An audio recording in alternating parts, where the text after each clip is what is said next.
मेरी माँ बनी मेरी ही सौतन। शादी के कार्ड पर नताशा ने जब अपनी माँ सुस्मिता का नाम अपने प्रेमी राजन के साथ लिखा देखा तो वह शॉक्ड रह गई। जिस राजन से वो जी जान से प्यार करती है उससे उसकी माँ शादी कैसे कर सकती है? यह सोच सोचकर उसका खून खौले जा रहा था। नताशा, अपने आप से शर्म आ रही है मुझे। इन दोनों ने मेरे विश्वास का खून कर दिया है। भला एक माँ कैसे अपनी बेटी के प्रेमी से शादी कर सकती है? नताशा ने उसी समय अपनी कार निकाली और शादी के कार्ड में दिए पते की ओर निकल पड़ी। नताशा, ये शादी किसी भी कीमत पर नहीं होने दूंगी। इसके लिए चाहे मुझे कुछ भी करना पड़े, किसी भी हद तक आधे घंटे बाद नताशा उस पते पर पहुंच गई। वो भागी भागी अंदर गई और वहां उसने देखा, उसे देखकर उसका खून खौल उठा। उसकी माँ सुस्मिता दुल्हन की ड्रेस में थी और राजन दूल्हे की ड्रेस में। नताशा, माँ, तुमने आज हद कर दी। भला कौन ऐसी माँ इस दुनिया में होगी जो उसकी बेटी के बॉयफ्रेंड से शादी करेगी? तुमने तो माँ और बेटी के रिश्ते को शर्मसार कर दिया है।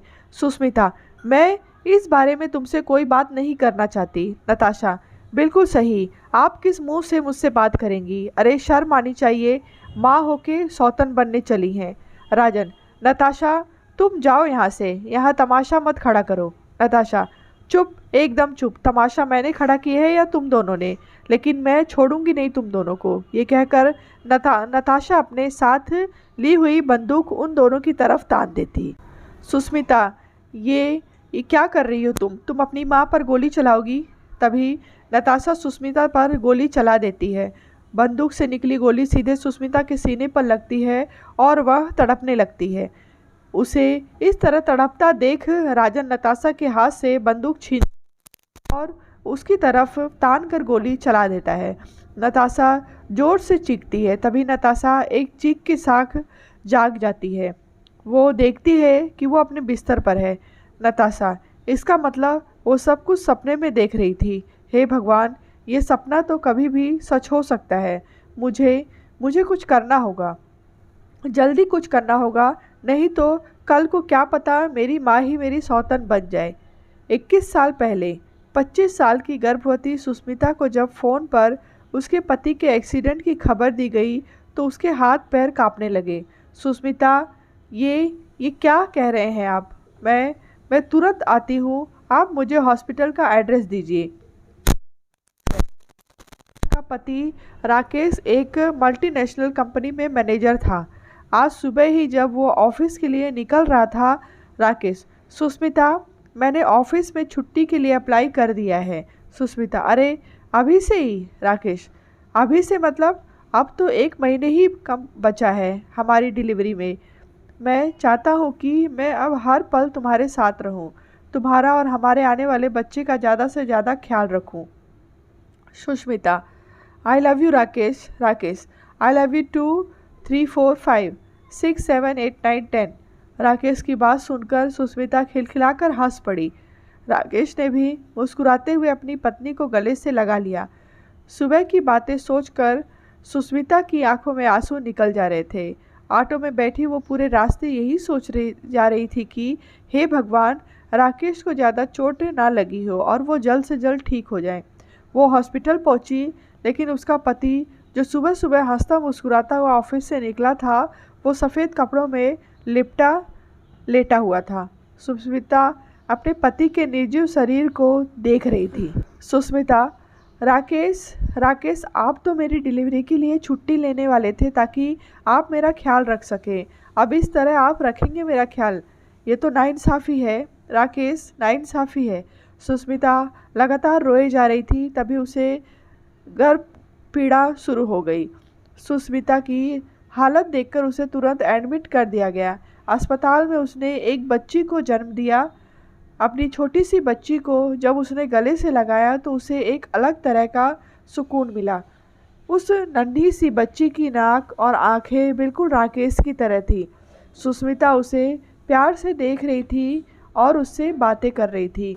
सुस्मिता, बेटी, मेरी बेटी, बिल्कुल राकेश की तरह हो तुम। राकेश कहाँ जाने वाला था मुझे छोड़कर?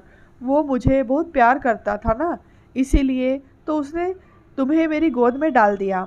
25 साल की छोटी सी उम्र में सुष्मिता विधवा हो चुकी थी। उसकी गोद में एक नवजात बच्ची भी थी। रिश्तेदारों ने कहा कि वो दूसरी शादी कर ले, लेकिन उसने सबसे यही कहा, मैं सुष्मिता, मैं अपनी बेटी को खुद से पालूंगी। ये मेरे राकेश की निशानी है। मैं नहीं चाहती हूँ कि मैं दूसरी शादी करूँ और मेरी बेटी को सौतेले पिता के साए में पालूं। सुष्मिता पढ़ी लिखी तो थी ही, उसे एक कंपनी में नौकरी भी मिल गई थी। वो अपनी बेटी नताशा का पालन पोषण ठीक से करने लगी। समय अपने पंख लगाकर उड़ता गया। नताशा अब 21 साल की है। सुष्मिता ने उसे अपनी माँ की तरह कम, एक दोस्त की तरह ज़्यादा पाला है। दोनों एक दूसरे से बहुत प्यार करते हैं। एक दिन की बात है, सुष्मिता ऑफिस में थी, तभी नताशा का कॉल आया। नताशा, आज मैं कॉलेज में थोड़ा लेट हो जाऊंगी।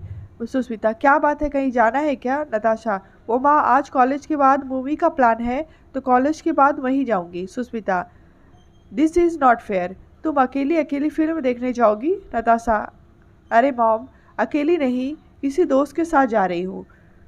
सुष्मिता, दोस्त? कौन सा दोस्त? दोस्त का कोई नाम तो होगा।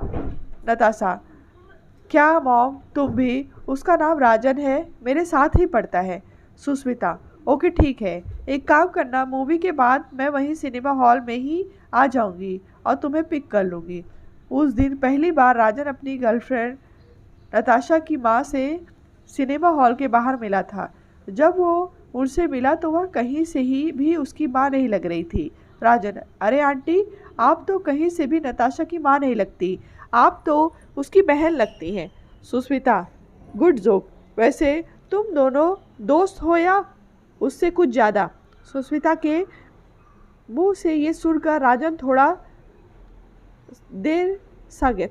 तभी नताशा ने कहा, नताशा, क्या माँ, ये क्या सवाल है? देखो तो राजन तुम्हारे सवाल पर कैसे लड़कियों की तरह शर्माने लगा है।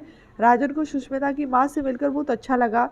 उनका खुला व्यवहार और दोस्तों की तरह ट्रीट करने की उनकी आदत ने ही राजन के दिल में उनके लिए एक खास जगह बना ली थी।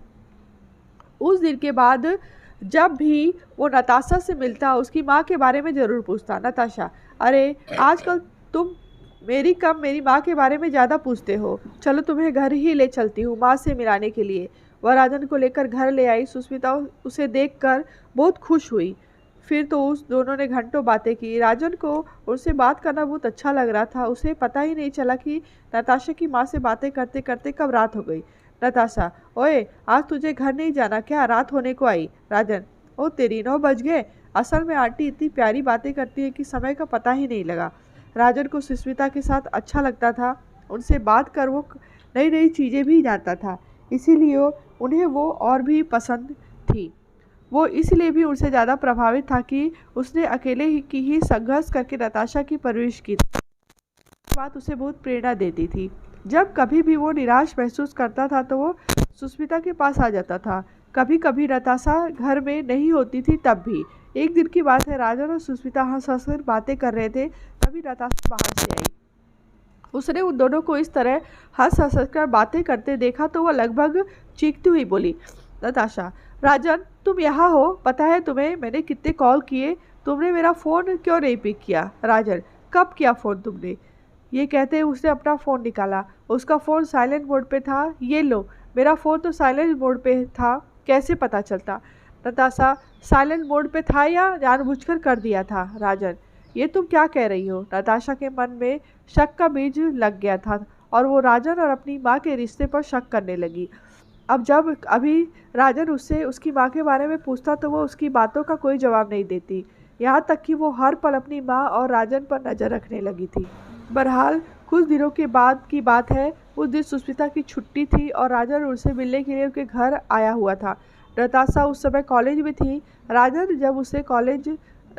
कॉलेज में नहीं दिखा तो समझ गई कि वो उसकी माँ से मिलने गया होगा। नताशा, आज तो मैं इन दोनों के रिश्तों का भांडाफोड़ करके रहूँगी। नताशा भी अपने घर की ओर चल पड़ी। जब वो अपने घर पहुंची तो उसे राजन और उसकी माँ की बातचीत की आवाज़ सुनाई दी। उसे बहुत गुस्सा आया। वो दरवाजे पर ही उनकी बातें सुनने लगी। सुष्मिता, बेटा राजन, मैंने अपनी नताशा को बहुत प्यार से रखा है। तुम तो जानते हो ना, जब वो मेरे पेट में थी तभी उसके पापा गुजर गए हैं। उस समय मैं सिर्फ 25 साल की थी। लोगों ने मुझे लाख कहा कि दूसरी शादी कर लो, लेकिन मैंने किसी की नहीं सुनी, क्योंकि मैं नताशा पर सौतेले पिता का साया नहीं पड़ने देना चाहती थी। हाँ, मैं अकेली थी, ज़िंदगी में बहुत परेशानियाँ भी आई, लेकिन उन परेशानियों की आँच मेरी बच्ची पर मैंने कभी नहीं पहुँचने दी। राजन, बेटा, मैं तुम्हारे आगे हाथ जोड़ती हूँ कि कभी भी मेरी बच्ची को कोई तकलीफ मत देना। तुम जानते हो कि वही मेरे पति की निशानी है, जिसे देख देख कर मैं जीती हूँ, नहीं तो मैं कब का टूट कर बिखर गई होती। राजन, आंटी, आप बिल्कुल फिक्र ना करें, मैं अपनी नताशा का बहुत ख्याल रखूंगा, उसकी ज़िंदगी में कभी कोई प्रॉब्लम नहीं आने दूंगा। ये वादा है एक बेटे का अपनी माँ से। बाहर खड़ी नताशा ने जब ये सब सुना तो उसकी आंखें भर आई। वो क्या सोच रही थी और क्या निकला। उसने जल्दी से दरवाज़ा खटखटाया और अपनी माँ के गले से लिपट गई। Natasha, I love you mom. Sushmita, I love you 2 3 4 5 6 7 8 9 10। कहानी आपको कैसी लगी हो कमेंट बॉक्स में बताएं। कहानी अच्छी लगी हो तो लाइक करें, शेयर करें।